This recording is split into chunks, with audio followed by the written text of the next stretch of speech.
Hello, my name is Chris Esset. I'm the Director of the Office of Emergency Communications within the Department of Homeland Security. Today we're here to talk about the National Emergency Communications Plan update that's currently taking place.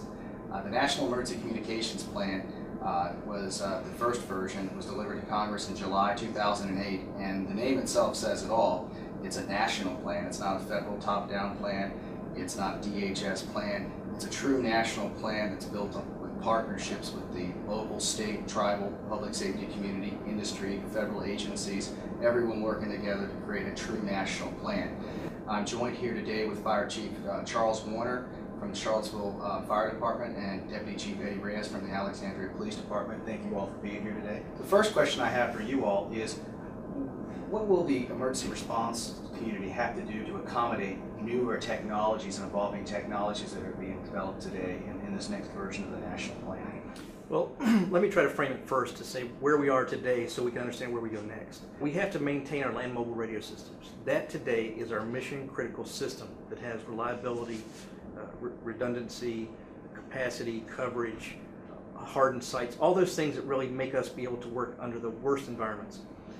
And then as we make sure we do that, we have to be on a parallel path or a dual path strategy of developing our future map of where we want to go. And that gets into the broadband and how that works, and I'll let Eddie speak to that. Yeah, I couldn't agree with you more, Chief. I mean, our land mobile radio is what first responders just rely and have so much confidence in. Quite candidly, on the police officer side, most officers who use the radio many times during the day will tell you that they will almost go out on the street without their gun before they will without the radio. And so that's just the level of importance that communications and land mobile radio plays, especially in the police discipline. But as we move ahead and we plan ahead, you know, broadband is here. It's knocking on our door, and it's a technology that's going to move us into the next century. But we have to move in a phased approach. When we look at some of these advanced technologies like wireless broadband, what are the opportunities and what needs to happen for public safety to increase partnerships with industry to make sure they're developing the right devices, they know your user requirements and things of that nature? We need to have discussions between the emergency response community and industry so that they really understand our operational needs, and that we at the same time understand the new technologies that are coming forward so that we can learn how to take advantage of those technologies. I think it goes back to re-emphasizing the importance of the National Emergency Communications Plan as a means of bringing this all together into a common vision that's a national vision that moves us all in the same direction with the same understandings. Yeah, and along those lines, I think we really have to leverage lessons learned when we talk about that. You know, over 25 years ago, you know, the P25 standard for land mobile radios was established, but that was very much an industry-led and driven standard. Industry was building and designing what they thought public safety needed with very little public safety input. Let's not make the P25 mistake of over 20 years ago as we transition into the broadband arena. Could you all elaborate a little bit more on the methodology on actually accomplishing a better partnership between public safety and industry?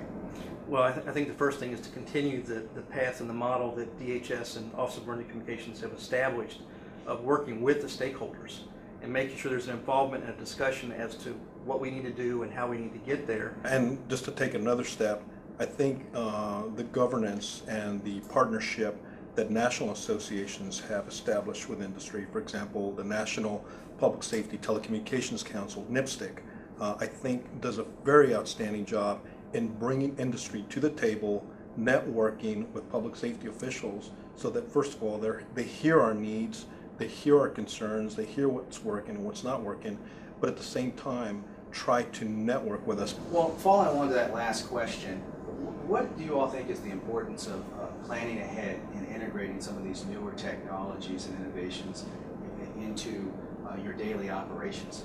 Speaking for our municipality personally, Chris, I'll tell you, it's a fine balance of having that long-range vision because, let's face it, the cost involved for some of these technologies is astronomical, and it takes a lot of funding to purchase some of these systems. So it requires that long-range planning of knowing in this fiscal year down the road is when we're going to need to have the money to purchase this equipment.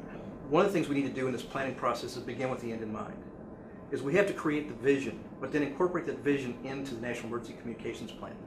as a wrap up to that, going back to that dual path strategy, is we really have to understand land mobile radio, where it is and where it will have to be for now, and to at the same time simultaneously begin developing understanding and working with industry as to where we're going with broadband, and really plan for that, all encompassed in the National Emergency Communications Plan. Well, I think this is an excellent discussion, and again, we're talking about the National Emergency Communications Plan. We're updating it this year, and Chief Warner, Chief Reyes, I appreciate you being here today. Again, my name is Chris S., and I'm the Director of the Office of Emergency Communications, and thank you for your time.